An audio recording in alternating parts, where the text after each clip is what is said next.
Hey, deserving listeners, The Other Way, 90-Day Fiancé, let's watch. My name is Dr. Kirk Honda. I'm a therapist and a professor. I have a cold. I'm getting over it. It's not great, but the show must go on. Let's watch. Who's gonna clean your teeth? I don't know their name. Brandon. Hey. You ready to come? So I'm always looking for little clues in the beginning, and I'm often wrong. Well, I don't know how often I'm wrong, but it would be weird if I wasn't wrong, because I'm trying to look into from very few behavioral indications, I'm trying to gather some hypotheses. But the way she asked that question was that of a child. If you didn't see her and you just heard the question, you would think it was like a 10-year-old. Let's rewatch that. Who's gonna clean your teeth? Even her demeanor, I don't know. There's a lot of different ways to ask a question. Also, Filipinas can sometimes have that way of talking, so I'm not going to say that it's inherently childish. It could just be childish to my American ears. And to Filipinas, they might say, no, that's just the way you ask those kind of questions. It's not necessarily the way children would. So I don't know. But if we're looking at preoccupation, if we're looking at control and a lot of anxiety about separation from both of them, then there's a possibility that for her, she has some arrested development and the way she relates to people. There's a lot of different ways to look at this. One way is that if you have unmet attachment needs from when you were, say, 10 years old, when you are engaged in an attachment, you might regress back to that point often, because that's the personality place that you need to feel the attachment, but before you can develop further as a human being. People talk about this in drug addiction. If you start using at 13 and you use for 20 years and then you get sober, a lot of times the individual in recovery will start acting and thinking like a 13-year-old, because the whole 20-year period of time when they were using is a different sort of person. It's a different mode they were in. It was drug affected, and they have yet to deal with things in a sober way. And so they have to develop. They have to go back to when they're 13. It'd be very distressing to the person who is 30 or 43, who has, or 33, who is having a lot of 13-year-old impulses and behaviors, of rebellion and wanting to be free all the time, and maybe even starting over with listening to top 40 music and having parasocial relationships or whatever, or talking in a certain way. So one way of thinking about that is that there are certain tasks that need to be completed at different developmental phases so that you can graduate and mature to the next phase. And so when you're traumatized, sometimes the trauma can cause the individual to be in a state of constant defense, of denial, or running away, or acting up, or some other predictive identification or something. And then once they actually engage in an attached relationship, then they have to go back in time to a time when they last left off with some of getting their attachment needs met. You know what I mean? The other idea is that when you are traumatized as a child, you have a lot of associations with the events that are happening. So if you get abandoned when you're a child, and then as an adult, and so you start associating the mindset of a 5-year-old with being abandoned, then when you're 25 and you're interacting with a partner and you feel the onset of abandonment happening, it evokes this personality side of yourself that is that 5-year-old, because that's the mode that experiences that. It's not like dissociative identity, but it's just associations. It's sort of like if you, for example, drank a lot in college, and then after college you didn't drink that much, and then 10 years later you meet up with your college friends and you start drinking a lot, you might actually start acting like you were when you were in college, and you might wake up the next day and say like, whoa, that was weird, like what was I doing? Because you associate drinking and those people with that time, with that developmental phase of being in college. So the same is true and can be true for when you were traumatized and when you're being abandoned. So, but we'll keep an eye out on that. I don't know their name. Brandon. Hey. You ready to come on back? Yes, I am. All right, follow me. In Mary's dream world, Me interacting with another woman would never happen. I wouldn't be able to talk to another woman, even at like a grocery store. She gets insecure and jealous, and it can turn into a huge fight. Wow, that's even worse than I thought it was. So if he interacts with any women under any circumstances, she punishes him. She gets hurt and triggered, and then she punishes him. Wow. Yeah, not good. Not a good sign. I mean, maybe they'll work it out later, but they don't usually on this show.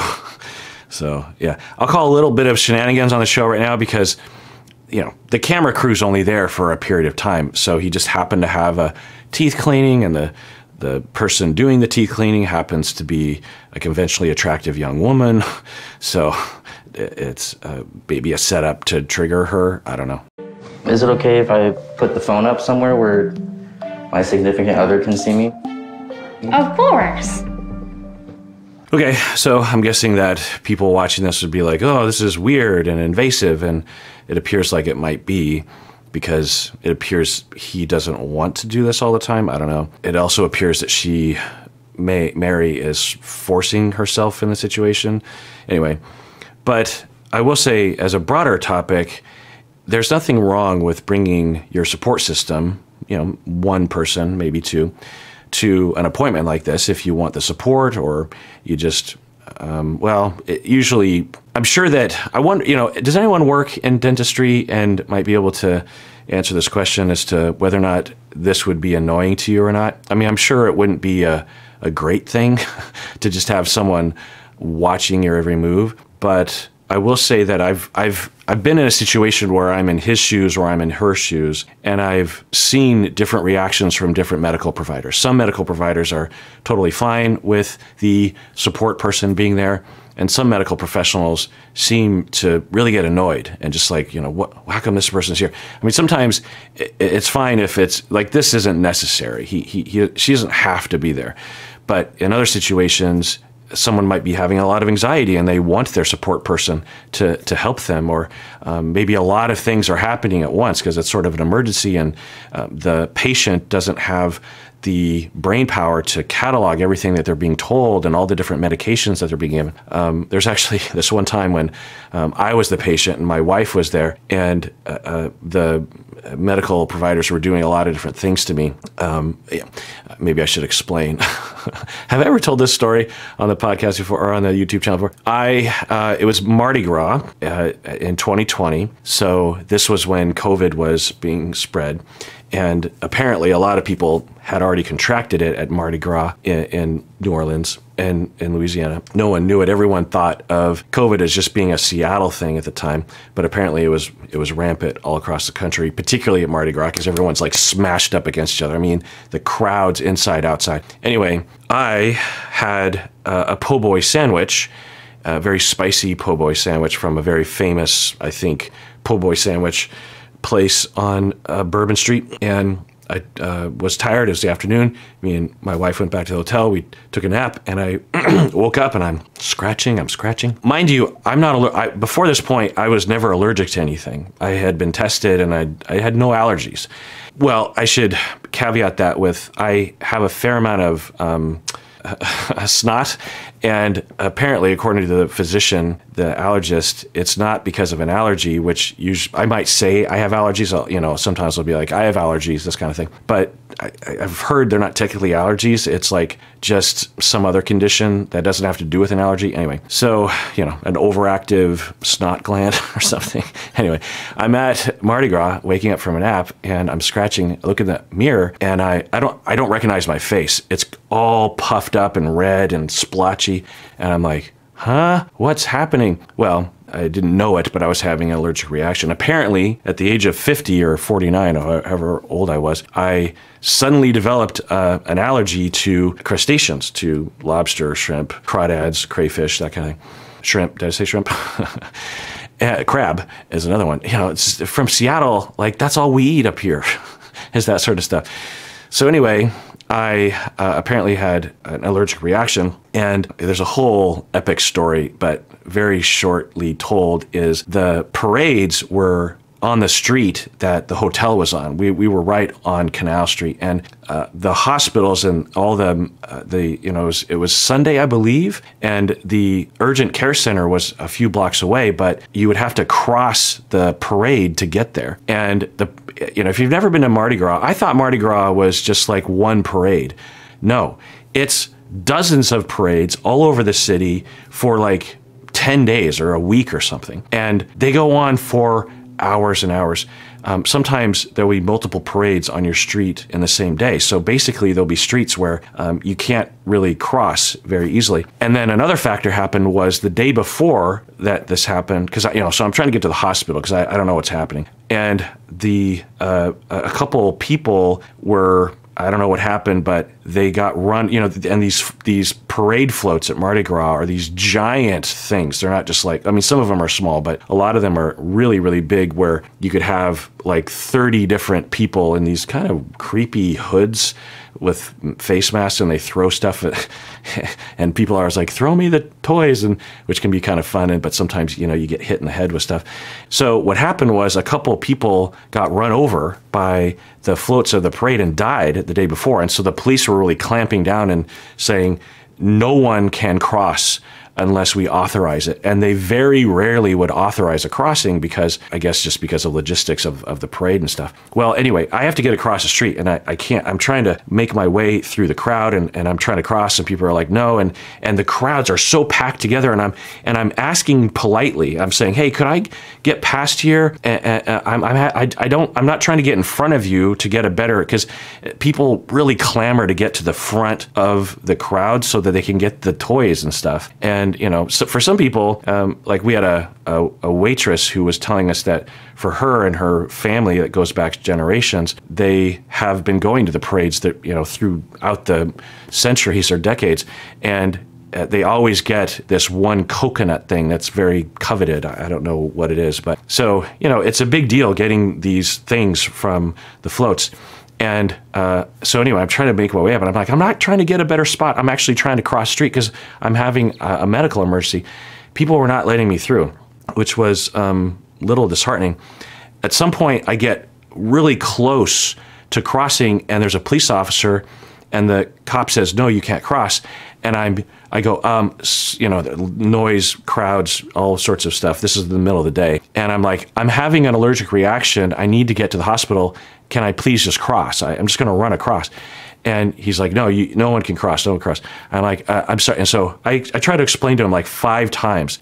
After 5 times of being nice and him just saying, and he's getting annoyed with me, I'm like, no. And then I'm just like, look at my face. And my wife always tells us this part of the story in a comical way.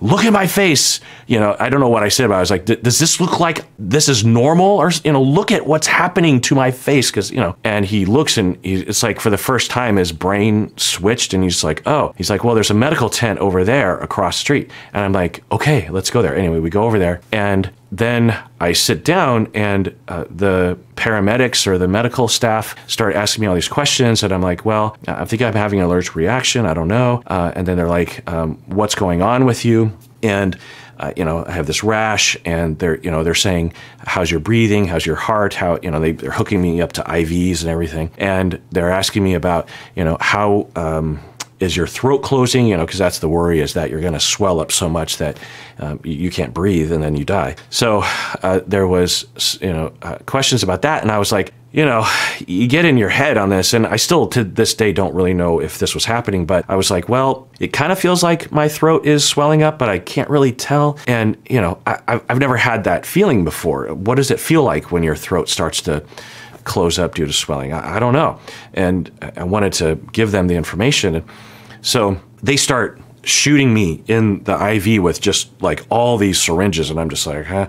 And my wife is like, wait, so what's happening? She's standing right there. She's like, well, what did you give him? And I start to pass out. I think I'm going into shock. I'm having a vasovagal reaction, and I am prone to do this at times when there are a lot of needles and medical procedures that are happening. Out of anxiety, I will faint. I'll pass out. And so I can start to feel it coming on, where you get this tunnel vision, and I'm like, oh, this hasn't happened in a long time for me. I don't like this feeling. And I'm sitting upright in the chair and I'm thinking, if I pass out, and sometimes I'll convulse when I pass out. I've never been conscious when that happens, but I've had that happen at least once. And the physician who was with me at the time told me that I convulsed. I was like, you know, apparently it's your body trying to kickstart your heart back into, or I don't know, trying to get your blood pressure back up to your head. Anyway, so I did a whole episode on vasovagal, actually, and I talk about this audio episode. Anyway, so I'm telling the medical staff, and mind you, we're on the street by the parade and the crowds and everything. And I'm like, I'm gonna pass out. I'm telling him, I'm gonna pass out. I'm gonna pass out. So I start to scoot down because that means I won't fall as far, you know, because I know enough to know that if I start to faint, I need to get my head as close to the ground as possible so that I don't just, you know, topple. And because a lot of people who pass out, the worst part of it is they hit their head on something. They'll hit their head on a corner, you know, just dead weight, just boom. You know, you can die from a fall like that if you hit your neck and head in a certain way. So I'm trying to get further down, and I, you know, I'm not interfering with anything. And the paramedic guy is not letting me, and I'm like, I'm gonna pass out. I need to get my head. Plus, if I get my head low, then I can get blood to my brain. You know, I know enough about. I've studied this for obvious reasons, and so I'm trying to do that. But he's like really aggressively getting in front of my knees with his full body weight and pushing me upright into the chair. But I didn't faint. Thank goodness. I just sort of pulled out of it. I don't know why or how or something. Maybe I was reassuring myself. Everything's fine. Deep breaths. Anyway, so I didn't faint. But anyway, then they're like, oh, we got to get him to the hospital. So they put me on this gurney, and they, you know, those ambulance bed things that will accordion. You know, I think there are different settings. You know, they have the lowest setting, and then they have, I think, a mid setting where you're about 3 feet off the ground. Well, there's apparently another setting where you're like 5-6 feet off the ground. And they put me up there, I think, because they wanted to get me, because the ambulance couldn't get to us because of just the millions of people that are in the way. And so they're trying to get me to the ambulance. And I'm, you know, I have the IV, and my shirt is like half up so they can have all these like heart leads on me and stuff. And all the medical professionals are trying to get me there, and they're trying to clear the crowd. And I'm like this. I'm like another attraction. I'm like a float, you know, that's off the street, because everyone, and I'm just looking around in this daze because I have like adrenaline, and I have like antihistamines, and I have like all this stuff that's pulling my brain and body in different directions. You know, my heart's racing because of fear, but also because of the adrenaline. That's the whole idea, is for anyway. So I am looking at the crowd, waiting for them to realize what's happening, because, you know, everyone's having fun and the beads and everything. And then every person that I passed, I would notice they'd sort of, what's going on? And then they'd look and they'd see all the medical people, and then their eyes would look up at me, and then we would, you know, have eye contact. I'd be like, sorry. And everyone would just be like, Anyway, get in the hospital, get in the ambulance, finally get to the hospital, and everything worked out fine. But why was I telling you that story? Oh, my wife was with me the whole time, and I'm really glad she was there, not only for moral support and just having her to hold my hand, but also to take note, because when we went to the hospital, they started giving me a whole bunch of other medications, and my wife was like, wait, so what's happening here? Because this happened, and, you know, do you know that they administered that on site already? And so sometimes it's good and can assist the physicians to have someone who's more clear-minded to keep track of everything that's happening, right? So anyway, I think it's totally fine that she's there. All right, well, that does it for that episode. Everyone, please take care of yourself, because you deserve it. You really, really do.